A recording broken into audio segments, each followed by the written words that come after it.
Hello నమస్తే, welcome to cherry prime YouTube channel. So మనకు త్వరలో పోలీస్ నోటిఫికేషన్, ఎస్ఐ పోస్టు రాష్ట్ర స్థాయికి ప్రభుత్వానికి సబ్ కమిటీ నివేదిక. దాదాపుగా 18,000 ఖాళీలు అయితే గుర్తించడం జరిగింది మిత్రులారా. ఏదైతే ప్రభుత్వానికి సబ్ కమిటీ రిపోర్ట్ ఇచ్చింది, దాదాపుగా 18,000 ఖాళీలు అయితే మనకు కనిపిస్తూ ఉంది. ముఖ్యంగా నేను 2 రోజుల నుంచి దాదాపుగా 2-3 వీడియోస్ చేశాను. అందులో భాగంగా జూన్ 2వ తారీఖు ఖచ్చితంగా నోటిఫికేషన్స్ వస్తుందని చెప్పి మనకు డీజీపీ ఆఫీస్లో కొంతమంది మనకు తెలిసిన వారు ఉన్నారు. వారి ద్వారా మనకైతే సమాచారం అందింది మిత్రులారా. ముఖ్యంగా ఇంకోటి ఏంటంటే ఫ్లాష్ న్యూస్, మనకు ఎస్ఐ పోస్టు రాష్ట్ర స్థాయికి అయితే చాలామంది ఈరోజు పేపర్ అంటే చూస్తుంటారు, మార్నింగ్ పేపర్ చూస్తుంటారు. సో నేను ఈ అప్లోడ్ చేసే టైంకి మేబీ నిన్న కావచ్చు, కాబట్టి మీరు నిన్న పేపర్ చూస్తుంటారు. పోలీస్ సర్వీస్ రూల్స్లో మార్పులు చేసే ప్రతిపాదనలు క్యాబినెట్ సబ్ కమిటీకి సిఫార్సు చేసిన ప్రభుత్వం. సో పోలీసుల పదోన్నతులకు సంబంధించి వివాదానికి తెరదించేందుకు అధికారులు నడుం బిగించారు. జూన్లతో సంబంధం లేకుండా ఎస్ఐ పోస్టులను రాష్ట్ర స్థాయిగా మార్చబోతున్నారు. ఈ మేరకు పోలీస్ సర్వీస్ రూల్స్లో మార్పులు చేసి ప్రభుత్వానికి ప్రతిపాదనలు పంపించారు. అయితే ఇక్కడ ముఖ్యంగా ఏదైతే పదోన్నతులకు సంబంధించి విద్యా ఉద్యోగాల స్థానికులకు అవకాశాలను కల్పించిన ఉద్దేశంతో అప్పుడు ఉమ్మడి రాష్ట్రంలో 6 జోన్లుగా విభజించారు. మీ అందరికీ తెలిసిన విషయమే. ఎస్ఐ పోస్టును జోనల్ స్థాయికి కేటాయించారు. అంటే ఏ జోన్కు ఎంపికైన వారు ఆ జోన్లోనే పనిచేయాలి. సో అక్కడే పదోన్నతులు పొందాలి. దీంతో ఒకే బ్యాచ్లుగా ఎస్ఐలుగా చేరిన అప్పటికి ఆయా జోన్లలో ఉన్న ఖాళీల కారణంగా కొందరికి ముందుగా కొందరికి తర్వాతకి పోస్టులు, అంటే ఆ పోస్టులో భాగంగా వాళ్ళకు సిఐలుగా ప్రమోషన్ అయ్యారు ఎస్ఐలు. సో దాని తర్వాతకి ఈ హైదరాబాద్ జోన్లో ఎక్కువ మంది సిబ్బంది అవసరం ఉండేది. అక్కడ ఎస్ఐలుగా ఎంపికైన వారికి ముందుగా పదోన్నతులు వచ్చేవి. వాళ్ళు డిఎస్పీ ర్యాంకుకి వెళ్ళిపోయే వాళ్ళు. వేరే జిల్లాలో చేసే వాళ్ళు మాత్రం సిఐ పోస్టులోనే మిగిలేవారు. సో దీనికి చెక్ పెట్టే ఉద్దేశంతో ప్రభుత్వం అయితే కొత్త ప్రతిపాదనలు తీసుకొచ్చింది. సో ఇక్కడ ముఖ్యంగా చాలామంది అభ్యర్థులకున్న డౌట్ ఏంటంటే, ఈ ఎస్ఐ పోస్టులకు రాష్ట్ర స్థాయిలో చేస్తే మరి నెక్స్ట్ ఎస్ఐ మనం ఎగ్జామ్ రాసినాము, మరి ఆ నోటిఫికేషన్ రిలీజ్ అయిన తర్వాతకి కొత్తగా ఒక జియో తీసుకొస్తారు. ఆ జియోలో భాగంగా రాష్ట్ర స్థాయిలో ఎస్ఐ పోస్టులను తీసుకుంటే మరి రాష్ట్ర స్థాయి కట్ ఆఫ్ ఇస్తారా, లేకపోతే జోన్స్ కట్ ఆఫ్ ఇస్తారా, జిల్లాల కట్ ఆఫ్ ఇస్తారా అనేది తెలియదు. సో దీన్ని ముఖ్యంగా ప్రధానంగా మనం ప్రభుత్వాన్ని డిమాండ్ చేయాల్సిన అవసరం ఉంది. రాష్ట్ర స్థాయికి నువ్వు మారుస్తున్నప్పుడు, ఈ రాష్ట్ర స్థాయి పోస్టులుగా నువ్వు ఎంపిక చేస్తున్నప్పుడు అందులో భాగంగా నేను మహబూబాబాద్ జిల్లా నుంచి నేను ఎగ్జామ్ రాశాను. ఎగ్జాంపుల్ వేరే అతను హైదరాబాద్ జిల్లా నుంచి ఎగ్జామ్ రాశాడు. అతనికంటే నాకు ఎక్కువ మార్కులు వచ్చినప్పటికీ నేను నా జోన్ భద్రాద్రి జోన్, ఇక్కడ చార్మినార్ జోన్ ఉంటుంది కాబట్టి మరి ఇద్దరి జోన్లను కన్సిడర్ చేసి జోన్ కట్ ఆఫ్ ఇస్తాడా, లేకపోతే పాత పద్ధతిలో జోన్లో కట్ ఆఫ్లు ఇచ్చేసి ఏ జోన్కి ఆ జోన్కు పని చెప్పిస్తాడనేది తెలియదు. సో ముఖ్యంగా దీని మీద చాలా గందరగోళ పరిస్థితి ఏర్పడ్డది. సో హోంశాఖ రేవంత్ రెడ్డి గారి దగ్గరనే ఉంది కాబట్టి, సీఎం గారి దగ్గర ఉంది కాబట్టి దీనిపైన స్పష్టంగా ఒక అవగాహన కల్పించే విధంగా వారు త్వరలో నోటిఫికేషన్ రాబోతుంది. కాబట్టి ఏదైతే టీజీఎల్పీఆర్బీ చైర్మన్ తోటి దీనిపైన ఒక స్టేట్మెంట్ ఇప్పిస్తే బాగుంటుంది. లేదంటే మళ్ళీ ఇది తప్పులు తడకగాయి దీని మీద మళ్ళీ కోర్టుకు పోయే అవకాశం ఉంటుంది. నోటిఫికేషన్ మీరు ఇప్పుడు తీసుకున్నా కూడా 2 సంవత్సరాలు మనకు ఖచ్చితంగా నోటిఫికేషన్, వాళ్ళకి ఏదైతే మనకు ట్రైనింగ్ అయిపోయా కూడా 2 సంవత్సరాలకైతే వాళ్ళు జాయిన్ అవ్వరు. సో 2 సంవత్సరాలు మళ్ళీ టైం వేస్ట్ అవుతుంది. ఎవడో ఒకడు కేసులో అయితే కోర్టులో అయితే కేసు వేస్తాడు. కాబట్టి యథాఫలంగా మనం గతంలోనే చూసాము, కొన్ని ఉద్యమాలు జరిగినాయి. సో దానికి అనుగుణంగా ప్రభుత్వం నుంచి స్పష్టమైన మనకు అవగాహన కల్పించే విధంగా వారు ఒక పేపర్ స్టేట్మెంట్ కానీ ఎలక్ట్రానిక్ మీడియా ద్వారా వాళ్ళు చెప్తే బాగుంటుంది. కట్ ఆఫ్ ఏ విధంగా ఇస్తారు, లేదంటే జియో 46 ఇంప్లిమెంట్ చేసి మళ్ళీ ఏదైతే టీఎస్ఎస్పీ తెలంగాణ స్టేట్ స్పెషల్ పోలీస్లో గతంలో జియో 46 పైన మనం ఉద్యమం చేసిన అవగాహనతో చెప్తా ఉన్నాము.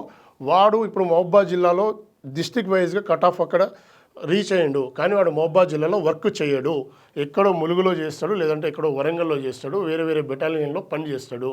మేడారం జాతర జరిగితే మేడారం జాతరకు పోతాడు, వేరే దగ్గర ఏమైనా గణపతి ఉత్సవాలు ఉంటే గణపతి ఉత్సవాలకు, అలా వివిధ రకాలుగా ప్రభుత్వం వాళ్ళని పని చేయించింది. అంటే వేరే జిల్లాల్లో కూడా పంపించారు.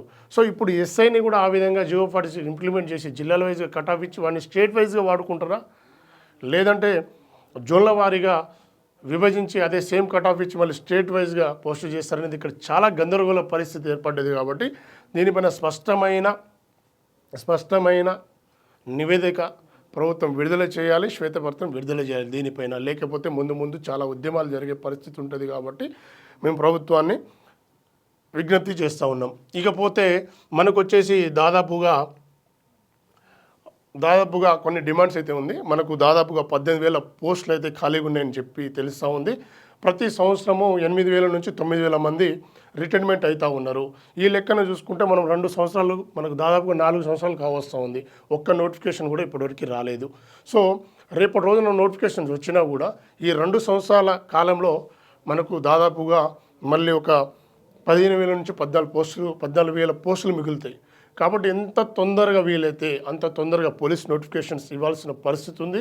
అదేవిధంగా ఎగ్జామ్స్ అయితే ప్రిలిమ్స్ కానీ ఈవెంట్స్కి కానీ మెయిన్స్కి చాలా టైం తీసుకుంటున్నారు. కాబట్టి ఆ టైంని కూడా కొంతవరకు కుదించి ఎటువంటి వివాదాలకు తావు లేకుండా మనకు తొందరగా నోటిఫికేషన్స్ ఇవ్వాలని చెప్పేసి ప్రధానంగా డిమాండ్ చేస్తున్నాం ఈ ప్రభుత్వాన్ని.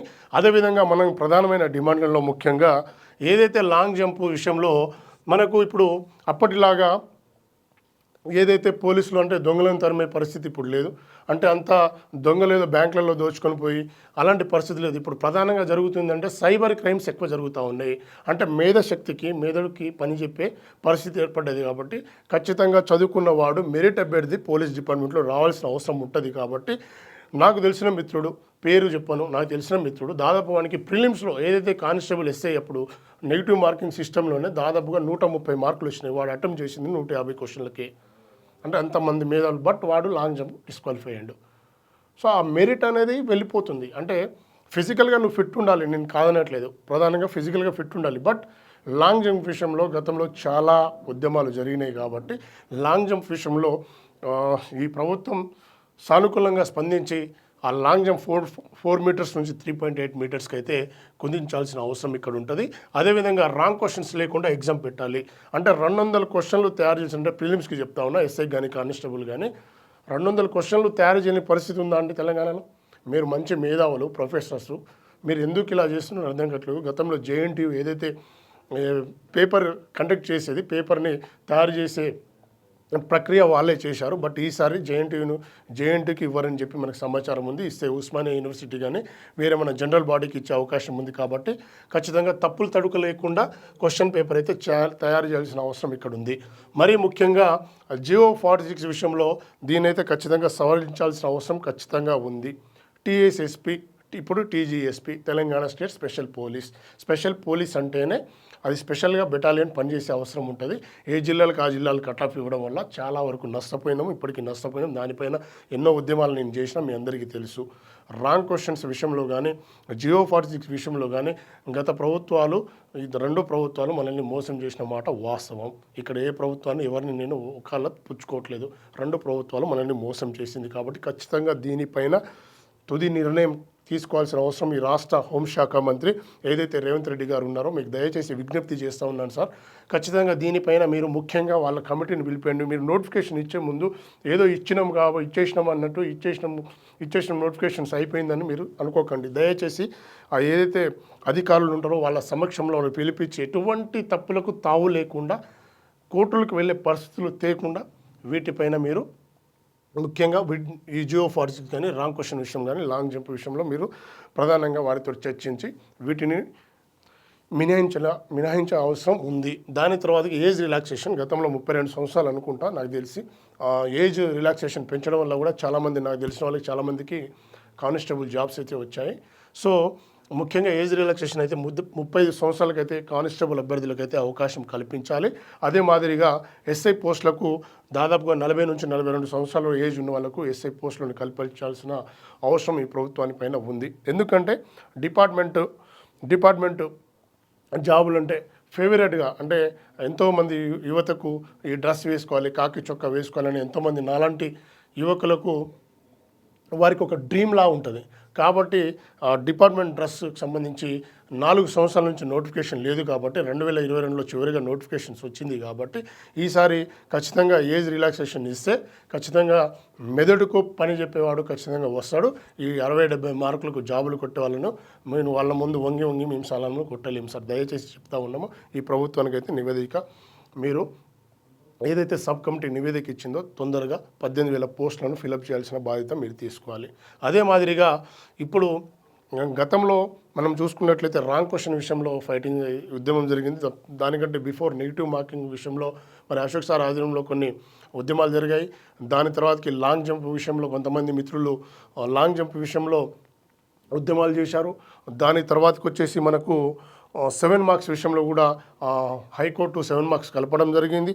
దాని తర్వాత జియో46 ఉద్యమం ఆధ్వర్యంలో మనం ఫైట్ చేయడం జరిగింది. దాని తర్వాత మెయిన్స్లో రాంగ్ క్వశ్చన్ మీద ఉద్యమాలు జరిగినాయి. అంటే ఇది ఒక వరుస క్రమంలో అయిపోయింది మనకు ఉద్యమంలో. ఇది ఒక వరుస క్రమం, తెలంగాణ వరుస క్రమం ఎలా ఉందో పోలీసు ఉద్యమాలు వరుస క్రమం రాయండి అన్నట్టు ఉంటుంది. కాబట్టి ఎటువంటి ఉద్యమాలకు తావు లేకుండా వాడు నోటిఫికేషన్ ఇచ్చిండా చదువుకునేటట్టు చేయాలి. ఎటువంటి ఉద్యమాలకు తావు లేకుండా మీరు చేయగలిగితే మీరు ఇక్కడే 100% కాదు 200% విజయం సాధించినట్టు. లేదంటే మళ్ళీ అదే విధంగా మళ్ళీ పాత పద్ధతిలోనే మేము చేస్తాము, మళ్ళీ రాంగ్ క్వశ్చన్ విషయంలో కానీ 200 మార్కులు కూడా తయారు చేయకపోతే ఎందుకు సార్ ఇంత స్టేట్ ఉండి, ఇంత వ్యవస్థ ఉంది, ఇంత అధికారులు ఉండి దేనికని చెప్పి కూడా క్వశ్చన్ మార్క్ వస్తుంది మీకు. ఖచ్చితంగా మనల్ని ఒకడు క్వశ్చన్ చేసే ముందు వాడికి మనం ఆ క్వశ్చన్ రాకుండా చేసుకోవాల్సిన బాధ్యత ప్రభుత్వం పైన ఉంది.